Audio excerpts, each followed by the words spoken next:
What a beautiful day to read a book. So Mimi is going to read a book about the Wumps, W-U-M-P. This is called the Wump World. And those are Wumps. Mommy and Daddy Wumps and Baby Wumps. The Wump World by Bill Peet.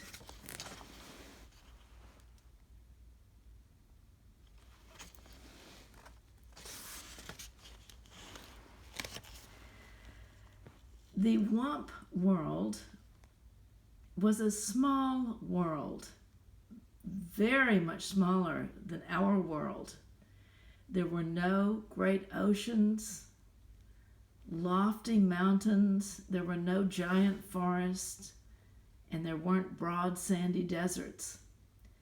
The Wump World was mostly grassy meadows and clumps of leafy green trees with just a few winding rivers and lakes. But it was just perfect for the Wumps, who were the only creatures living there.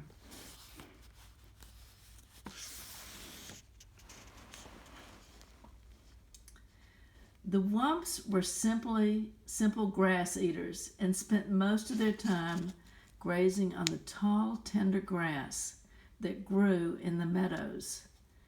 In warm weather, they cooled themselves in the crystal clear rivers and lakes. At night, they slept in the shelter of the bumbershoot trees to keep the dew off their backs. Since the Wumps had no enemies, they wandered around just as they pleased, with nothing whatever to worry about. However, the Wumps would have worried if they had known that someone 1,000,000 miles away was watching their little world.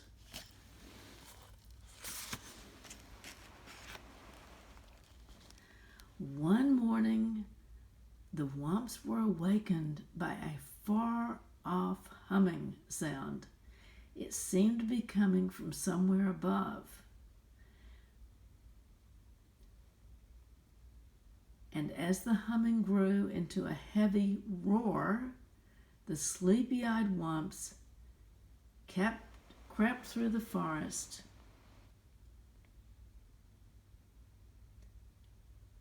for a peek at the sky.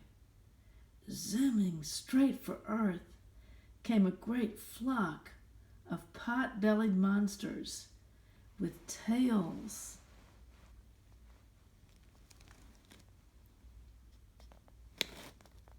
and fins, spitting fire and shooting out streaks of black smoke.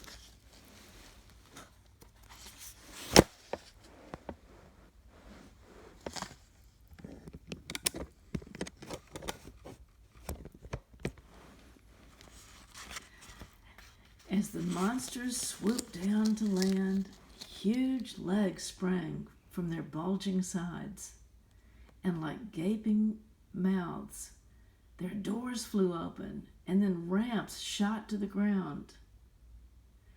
Down the ramps came a horde of tiny creatures, swarming out into the meadow. These were pollutions from the planet Pollutus. They had left their worn-out planet to start a new life in a new world. After such a long journey, the pollutions were overjoyed to find themselves on solid ground once more.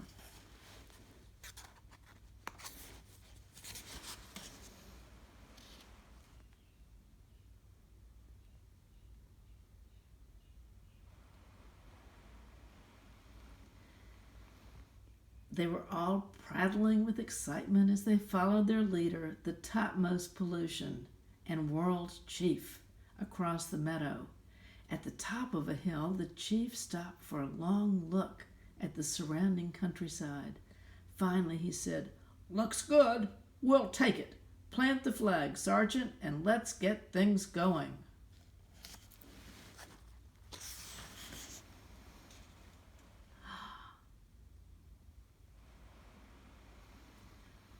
One shrill trumpet blast brought giant machines thundering out of the yawning spaceships, rolling down runways and out onto the meadow.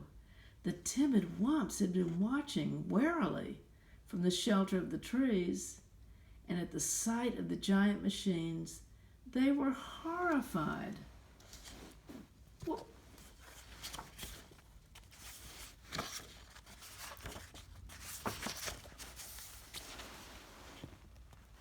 "Woof, woof," they cried, and in a wild-eyed panic, they went humpity, clumping off through the trees to go diving headlong into the nearest cave.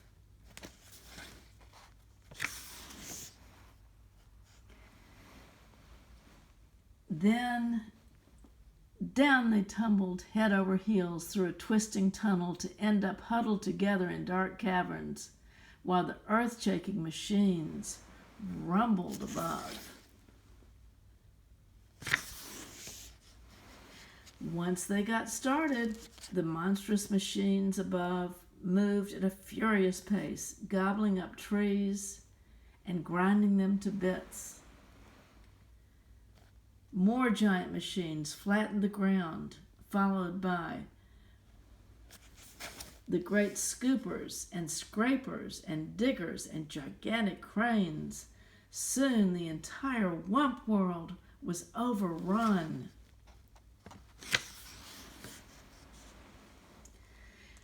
The busy little pollutions kept their mighty machines going full blast, day and night, without let up, in a frenzy to improve their wonderful new world.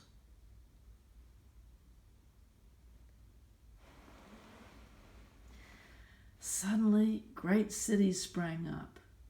Huge factory buildings with towering smokestacks, high-rise apartment buildings, and tall office buildings. And above them, all loomed the 100-story skyscraper.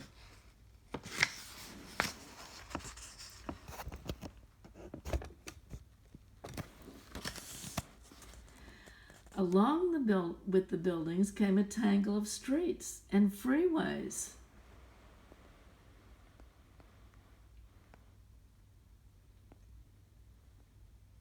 With on-ramps and off-ramps, overpasses and underpasses, jammed with trucks and buses and cars of all sizes, rushing pell-mell in every direction. It was one great turmoil of noise and confusion, and there was still more to come. Meanwhile, the poor Wumps remained underground, wandering aimlessly through the caverns, feeding on fuzzy green moss growing on the ledges and the mushrooms clustered in the crannies, and sipping the sweet water from pools fed by underground springs. But they were very unhappy. For all they knew, they might have to spend the rest of their days down there.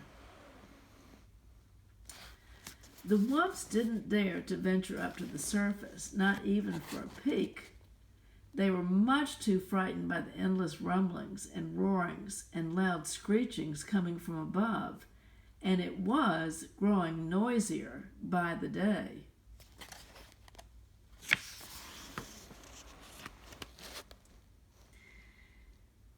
There was more and more noise and more of everything. More buildings with more smokestacks puffing more and more smoke. and more freeways with more traffic, shooting out more and more exhaust, more trash and more trash piles with more and more waste gushing into rivers and lakes.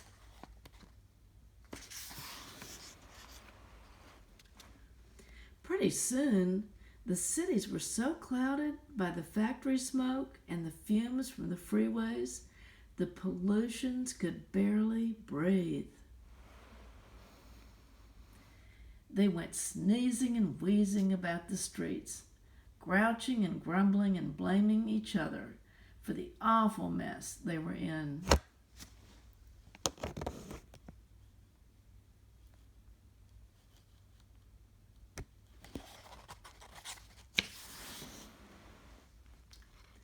With no time to lose, the chief called for a meeting with his 3 top outer spacemen. Gentlemen, the world of ours has gone sour. We've got to get out of here quick. But first, we must find a new world, a better one. That's your job, man. So get going. Righto, Chief, barked the men, and within 15 minutes they were at the spaceport, aboard their spaceships. Then, zhoo, zhoo, zhoosh, the men took off in 3 directions, and in seconds they were zooming out into outer space at 7,000 miles an hour.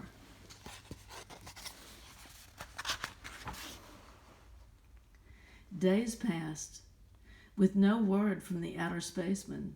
After waiting a week, the world chief flew into a rage. Blast it all! What's keeping those blithering bubble heads? Then one Monday morning, out of the dark, smudgy sky, swooshed one of the spaceships. As the ship touched down, the man hopped out shouting, I've done it! I've done it! I've found a new world, a bigger and better world. Nice going, lad, cried the world chief, and the crowd gathered at the spaceport gave their hero one great rousing cheer, which ended in a fit of sneezing.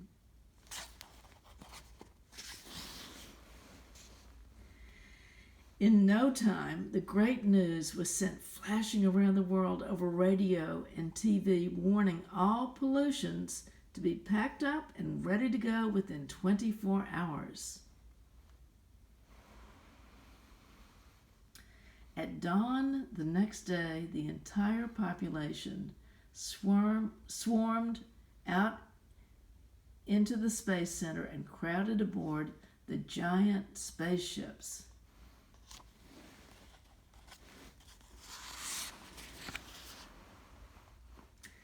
After double-checking to make sure all pollutions were accounted for, the world chief gave the signal for blast-off. With a thunderous roar, the giant ships shot off the ground, kazoom, up and away through the smoke-blackened sky, and were gone. And at long last, peace and quiet settled over the Wimp world. The sudden silence came as a shock to the Wimps. They could hardly believe their ears. Still, they wanted to take no chances, and so they remained in their caverns with ears cocked for the slightest sound.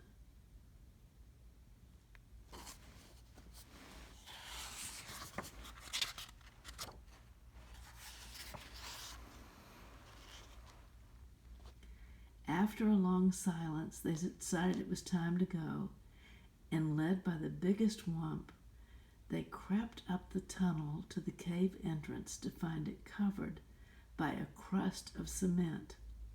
With one powerful push of his snout, the biggest Wimp bumped his way through. Then one by one, the Wimps waddled out onto a freeway and gaped in wide-eyed amazement. They had feared something awful was happening to their world, but this was much worse than they could have imagined. They were staggered by the size of the huge buildings with walls and walls of windows looming up on every side, and the broad layers of hard, flat crust covering the earth, which felt strangely cold to their feet. There was no sign of any tree or tuft of grass. Even the sky was gone, and the Wumps wondered if there was anything left for them. At least they must find out.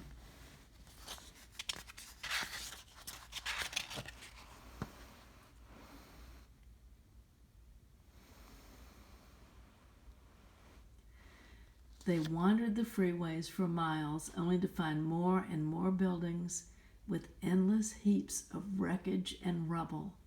For all they could see, their world was completely ruined. Footsore and weary, the Wumps were about to give up and head back for their cave when the biggest Wump let out a joyful "Wump!"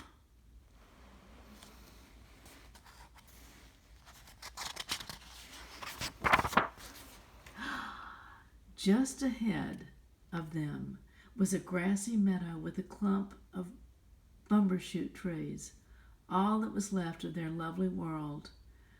Wumping for joy, the Wumps went bounding off the freeway out onto the meadow. Pretty soon the hungry Wumps were munching away on the tall, tender grass. Now there was new hope for the Wumps.